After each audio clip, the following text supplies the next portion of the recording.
Hi, and welcome back to the Camera Rolling Podcast. I'm your host, Ronnie, and today we are going to be doing episode 3. This week is about another classic girly movie, Clueless. But before I jump in, I wanted to quickly talk about some movies that I like. I haven't watched them recently, but just a few recommendations. Mainly because I haven't had a chance to really watch anything this past week, anything new yet. There were a couple on my list that I just didn't get around to. But I noticed on Hulu that they added the movies Twister, Mamma Mia, and The Perks of Being a Wallflower, and I think all of those are great for their own reasons. Twister is obviously about a twister. There's I think it's about storm chasers sort of, and like it's kind of a race to see who can get closest to the twister and then also like not die from the twister. If you don't know, Mamma Mia is a musical. It's essentially this girl, she's getting married, and she has brought together the 3 men that she thinks could potentially be her father. She's invited all of them to the wedding to see if her mom or I guess them can like figure it out. And The Perks of Being a Wallflower is a teen coming of age type of movie. I love Logan Lerman, great. Unfortunately, it has Ezra Miller in it, like before they kind of went off the deep end, but it's still a good movie. It also has Emma Watson in it, so, you know, we have a pretty good cast at the very least. But essentially, Logan Lerman's character is just like this really shy, not very outgoing type of teenager, and of course, Emma Watson and her friends decide that they're gonna take him in and try to get him out of his shell and show him what it's like to like really be a teenager. But yeah, I've seen all those movies and I think they're really good. So if they are still up on Hulu, then awesome, definitely check them out. Anyway, let's get into today's topic. Like I said before, today we are talking about Clueless. It was released in 1995 and stars Alicia Silverstone and is directed by Amy Heckerling. I've actually talked about another Alicia Silverstone movie. It's actually called True Crime. I talked about it on my main channel, and I'll leave the link to it down below, but it was a really fun time to just talk about this random movie in her filmography. Anyway, Clueless follows Cher as she navigates high school as the richest and most popular girl at school. And in trying to help the new girl Ty, she learns a lot about herself and about love. She can be conceited and naive at times, but after rewatching it, I noticed Cher might actually just be autistic. It's been talked about a little bit in the autistic community that Cher might be yet another character that is written as ditzy and selfish, but might actually just be autistic. Another character in media that has been discussed as potentially autistic is Elle Woods from Legally Blonde. With that in mind, I wanted to do some research into the film and kind of how it was made, and found that the film is actually adapted from a Jane Austen novel called Emma. The book follows Emma's journey through romance and the misunderstandings of a naive girl in a high-class world. It's been very loosely speculated that Jane Austen might have been autistic and has autistic characters in her work, but there's nothing to say for certain. Many aspects of her writing, though, can point to the possibility that she was. She's very detail-oriented and wrote about relationships in a way only someone who feels like an observer might. Her work holds this omniscient presence that is indicative of her own potential mindset, but these things alone don't necessarily mean she was or not. Likewise, I don't want to sit here and try to diagnose Cher from Clueless, but as an autistic person, a conversation like this does draw my attention. In a similar way that autistic people, or people who aren't autistic, can kind of suss out an autistic person but have no way to describe it, I think many autistic people can also suss it out, but they actually know how to describe it in full. So before I get into talking about the movie specifically, I want to note a few aspects of autism that I'll be covering or talking about, just so you have a basis of understanding as to why I might bring some of these things up. Obviously, these aren't all the criteria, and they're all on a scale because every autistic person experiences things differently. Many people know that autistics struggle with social situations and communication differences between themselves and allistics. However, autistics may experience sensory issues like sensitivity to light or sound or certain visual stimuli. And to help regulate, we often may stim, which are movements like flapping your arms or vocal stims like repeating certain words. Many have a special interest or a specific topic that they like to spend a majority of their time researching and talking about, such as me, right now talking about film. And of course, many like routine and tend to have rigid thought patterns like all or nothing thinking. All or nothing thinking is generally seeing things in black and white as I'm all good or all bad. There's a lot more, but I'll talk about them as they come up. I think the best way to talk about Cher is to talk about the film kind of in order. A lot of the criticism for Cher's character is how she can be extremely selfish without realizing it. I think the combination of class, pretty privilege, her age, and her whiteness play large roles in why she can seem unintentionally vapid. And I agree, but part of the reason I don't just dislike Cher's character after the movie is because she's a teenager, and it's not unreasonable for them to act selfishly. A lot of people are quick to dismiss the movie and Cher because of how she acts, but at the same time, what do you expect from a rich teen girl? So from the start, Cher narrates, and you see how she is the type to be over-expressive in her facial expressions. Many autistics, like me, tend to lean in the opposite direction of having little to no facial expressions at any given time. She also does these little hop skips and jumps throughout the movie that could be a potential stim, or an unusual gait. It's very apparent that Cher's special interests include things like fashion, diet and exercise, makeup, and social hierarchies like popularity and the nuances of popularity. You can see this through her desire to help her father fix his diet, like drinking orange juice in the morning instead of coffee. This shows how she likes to relate to her father. She uses her interest in nutrition and diet to do what she deems as helpful for her father, even though he'll never actually change his routine. These opening scenes are really interesting in that you immediately see the dynamic between Dion and Cher. They have a pretty strong friendship, and it's no surprise that Dion is really Cher's only good friend. However, there is still a level of masking when Dion talks about Murray. Cher has a prepared script in her head for how to respond to Dion's grievances with Murray. Likewise, she immediately exits the conversation when she's bored instead of just sticking around. And to clarify, masking is when an autistic person tries to act in accordance with social norms, even though it might go against their own thoughts.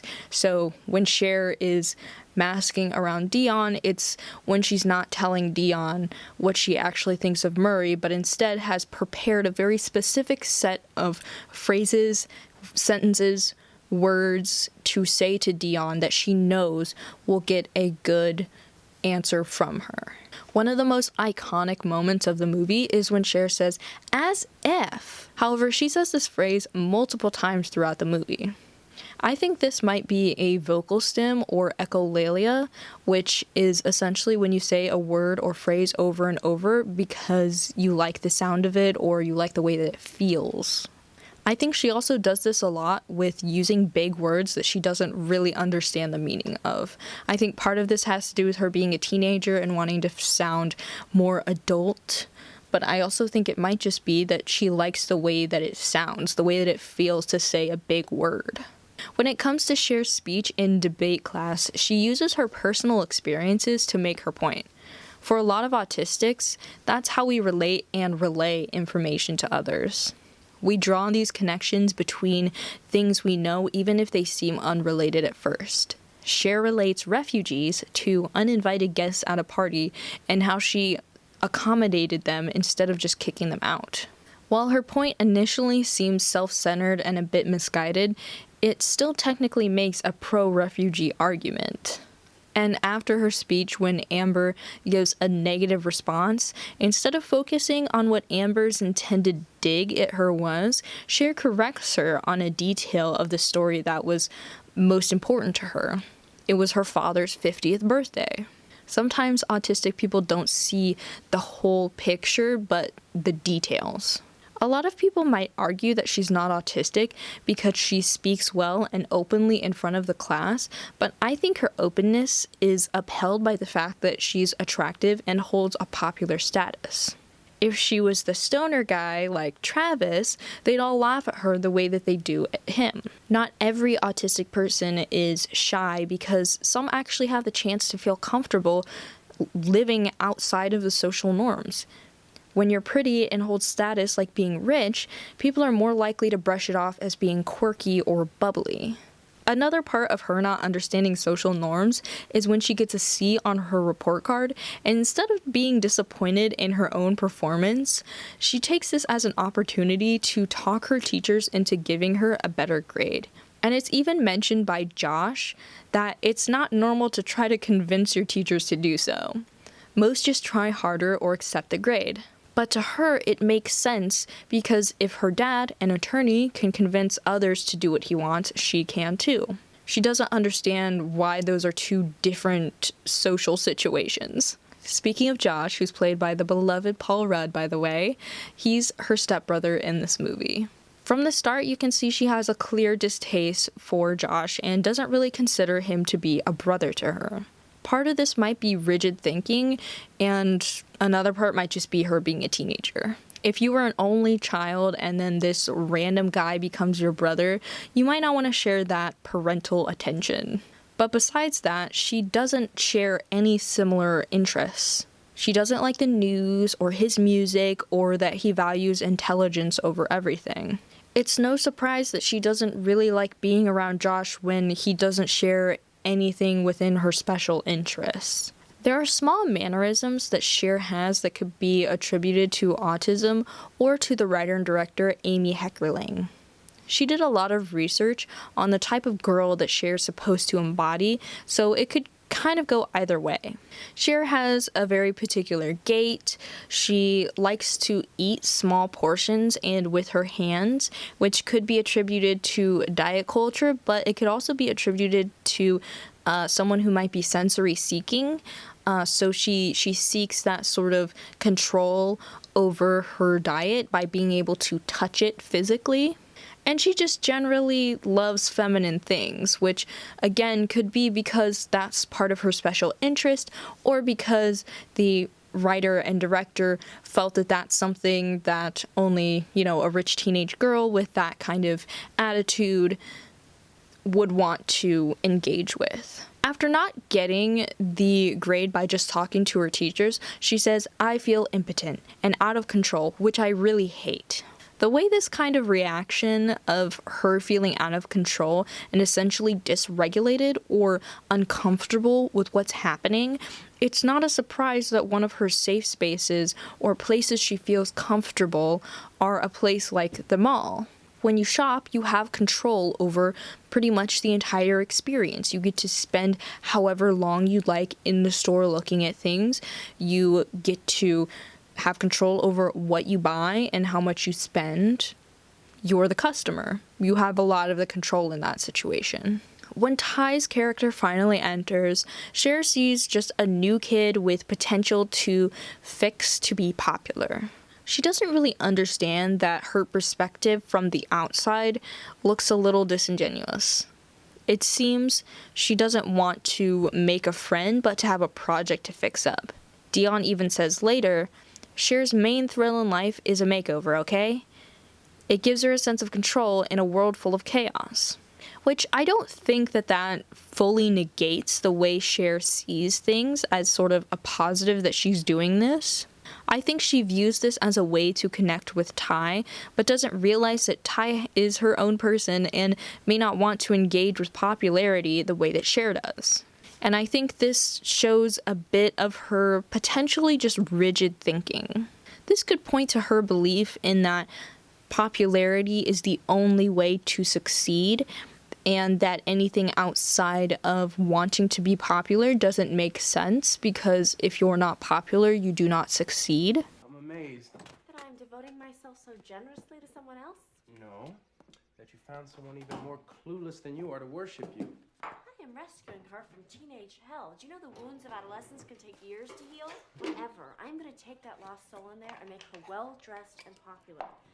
Her life will be better because of me. Throughout the makeover scene, you can see how Cher might take this as a chance to info dump on Ty. Info dumping is when an autistic person shares a lot of information about their special interests all at once. Kind of like how I do on my podcast every week.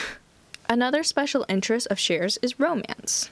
Part of what helps her get a better grade in the movie is getting two teachers together, so in their happiness they might be more lenient. She spends a lot of her time trying to get Elton's attention onto Ty by putting herself in the middle as the initiator. But again, Cher forgets to take into account that people have feelings, and she doesn't have complete control over everything, so Elton ends up liking her instead of Ty. At a party, Elton kisses her, which I think in that moment causes sensory overload, because beforehand the night hadn't quite gone how she'd imagined. Sensory overload is when there's too much sensory input to handle all at once, like loud noises, strobe lights, and constant touching, but all of that happening pretty much together can create this overload. Because before Elton had kissed her, she didn't actually want to go to that party because it was far away and she knew there would be people that she didn't really like there. But as soon as she heard Elton was going to be there, she immediately wanted to instigate the romance between Ty and Elton. However, as soon as she gets there, she realizes that Ty is more interested in Travis, the stoner guy that she thinks is not worthy of Ty's time. And while at the party, Travis spills a drink on her shoes, and that again is like another thing that's out of her control that just makes her overwhelmed and anxious.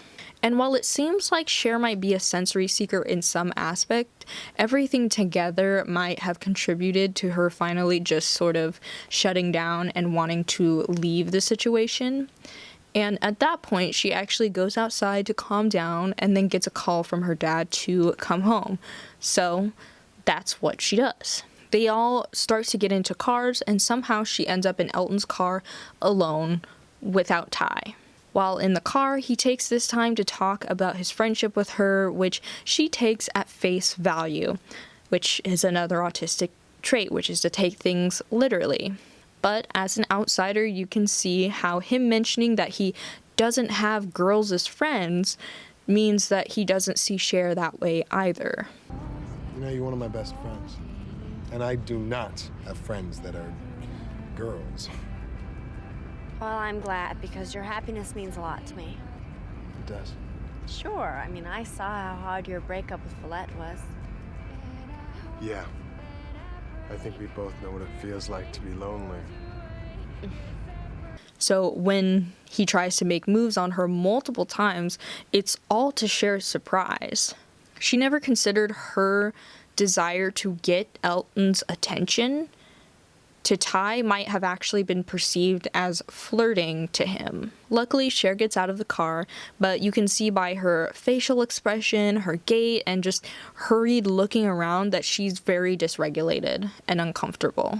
And I don't think that Cher was scared, but I do think she felt so uncomfortable that she needed to get out, which I think any girl would if that kept happening.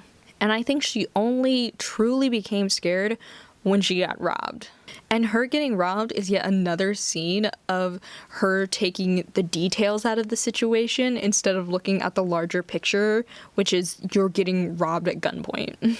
When the man tells her to get on the ground, she's more focused on how it will mess up her expensive dress rather than the gun pointed at her face. Come on. Oh, no.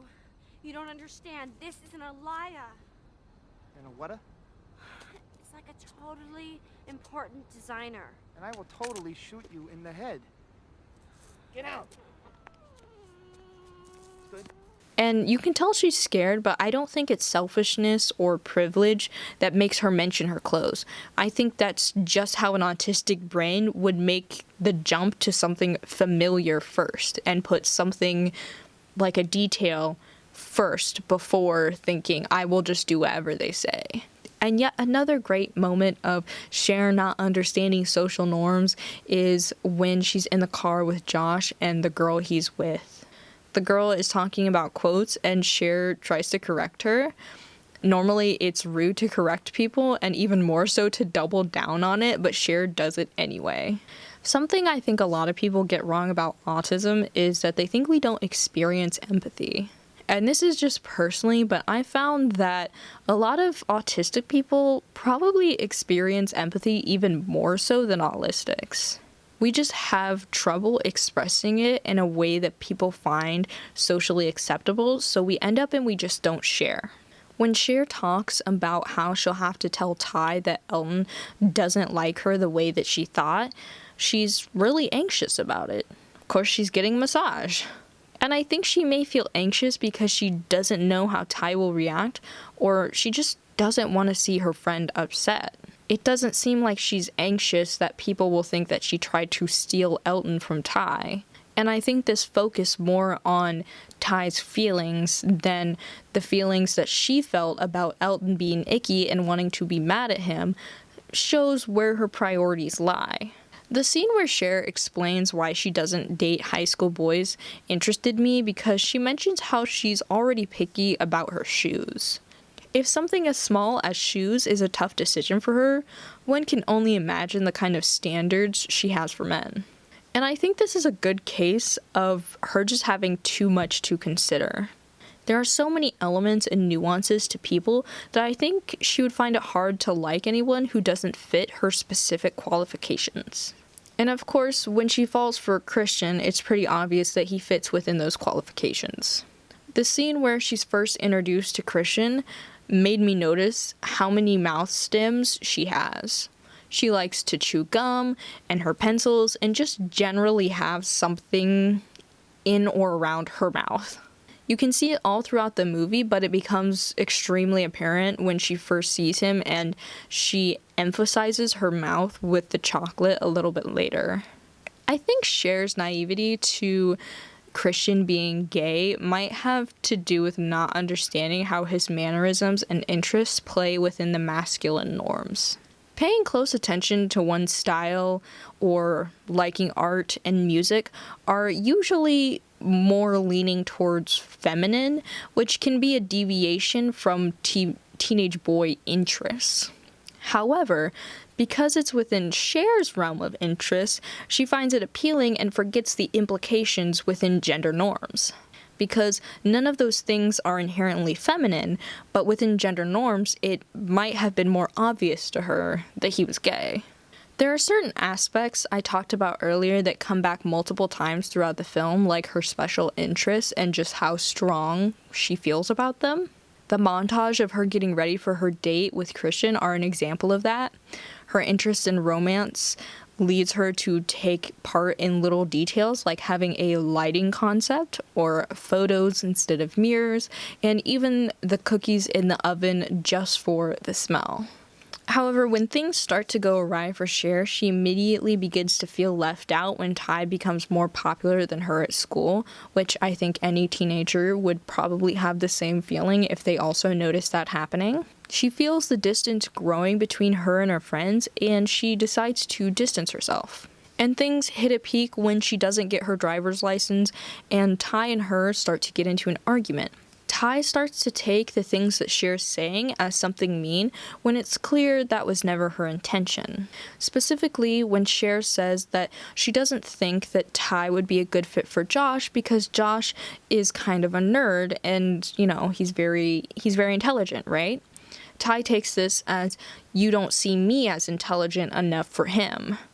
When in reality, I think Cher's intention was, you guys don't have anything in common because you've never mentioned that you enjoy the things that he enjoys.